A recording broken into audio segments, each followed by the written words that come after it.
Zien er nu genoeg lustigheid? Good morning.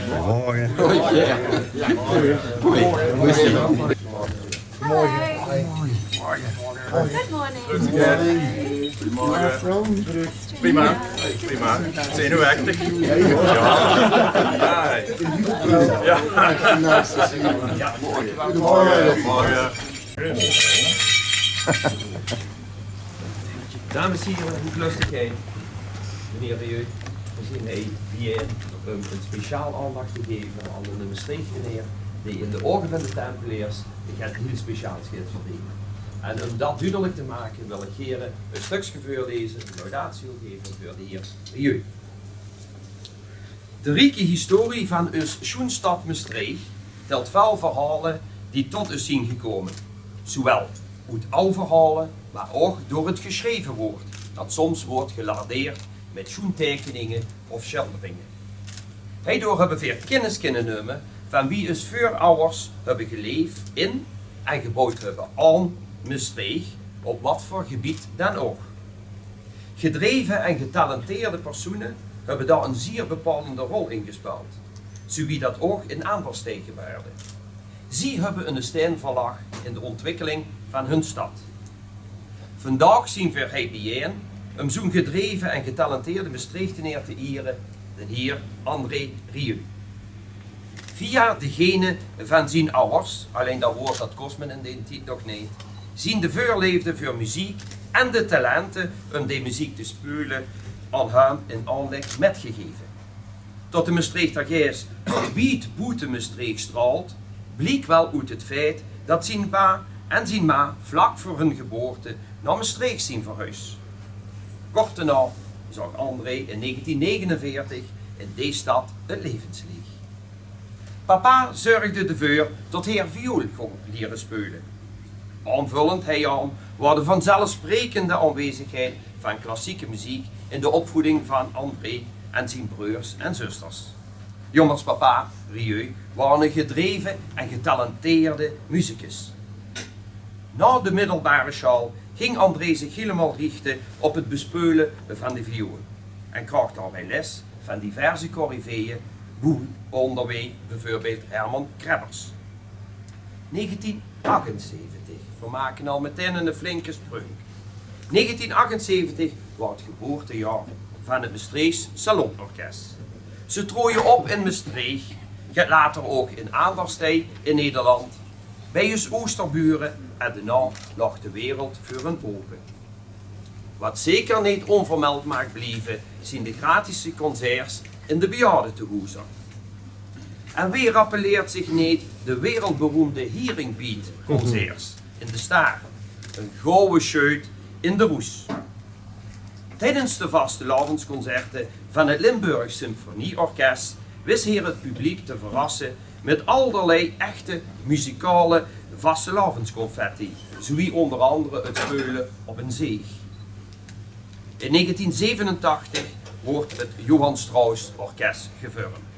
De basis van datgene hoe Maastricht en iedereen die daarvoor speciaal naar Maastricht komt, al 10 jaar van mag genieten.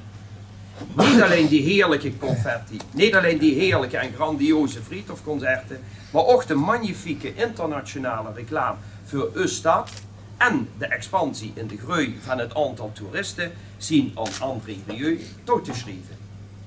Gruts is Maastricht op haar zoon, die los van zijn wereldsucces een echte Maastrichtenaar is, in hart en nieren is gebleven.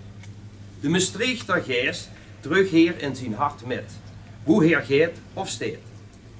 Zo waren we getuigen van wie heer een Wels gedoog met een 100-jarige non van onder de Bagen, die in dat tijd stiekem met haar zuster, die ook non was, zonder tot meer superieur dat wist, weet, concert kan luisteren.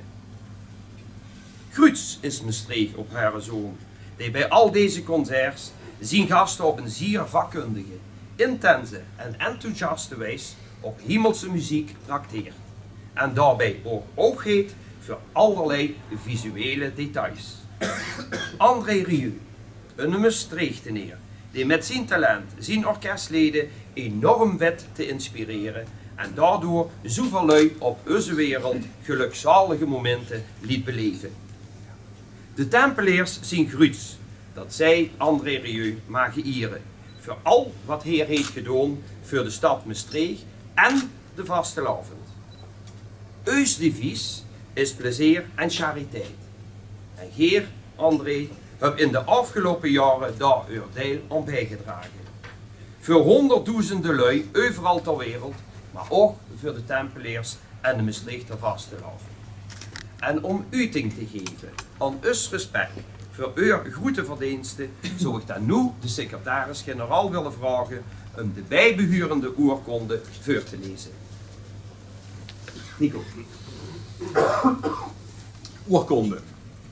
Op de 5e dag van de sprokkelmaand in het jaar 2000 plus 1 keer 11 plus 4 zien in presentie van zijn bovenhoeglustigheid Odin den Eerste, prins van Groot-Maastricht, Tempeliers, protecteurs en Pegasaurussen in een feestelijk plenaire zitting verzameld voor de uitreiking van de eremedaille het Jong Leeg aan de Maastrichtenaar par excellence André Rieu.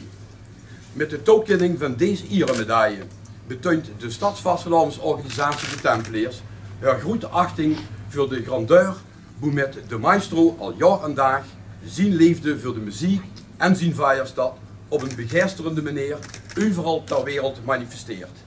En daarmee een exempel van de heilige Maastrichter geest genoemd mag worden.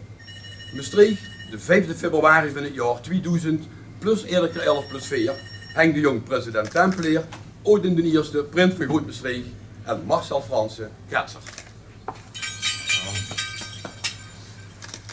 Hoeglustigheid. Mag ik u dan nu gewoon verzoeken de meneer André Rieu de medaille te overhandigen, om te hangen, de medaille van het Jong Leeg.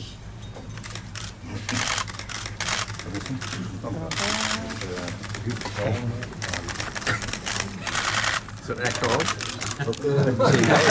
Ja, een andere vrienden. Tempeliers, salut! Dank u wel. Dank u wel. Dank u wel. Mag ik dan nu hoeglustigheid, de oorkonde, die daarbij hoort.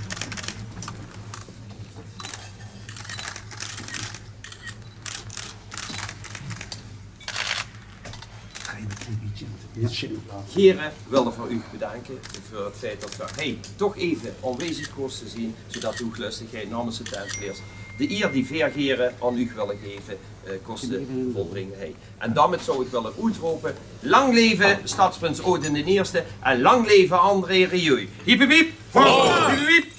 Hiep hiep hiep! Dank u wel. Hoeglustigheid, president, heren van de Tempeliers, dames en heren. Ze vragen mij in de ganse wereld hoeveel veel zo'n succes hebben. En dan zeg ik altijd, ik kom uit Maastricht. En ik kan altijd zeggen dat is flauwekul. Nee, dat is het niet. Het is wetenschappelijk bewezen tot zingen, maar vooral samen zingen, gelukkig maken. En wat doen we met carnaval? We zingen samen. Er is nog het heel belangrijks. De standsverschillen met carnaval verdwijnen. En dat is wat ik bij mijn concerten ook doe. Ik speel voor iedereen. Niet alleen voor een klein groepje klassieke elitefiguren. Nee, voor iedereen. En dat is hoeveel we voor zo'n succes hebben. Dus eigenlijk hebben we weer zo'n succes door carnaval. En door de Tempeliers. Want mijn pa, ik herinner me dit soort ceremonies van vroeger, ieder jaar bij de carnavalsconcerten. Hier is er met begonnen. En dat was altijd zo'n enorm indrukwekkend moment als de medailles worden uitgereikt en de speech van de president. Dat was fantastisch. Het zit in mijn bloed en ik breng het over de hele wereld. En dat komt omdat ik hij geboren ben. En dat ben ik goed zo. Heel hartelijk bedankt.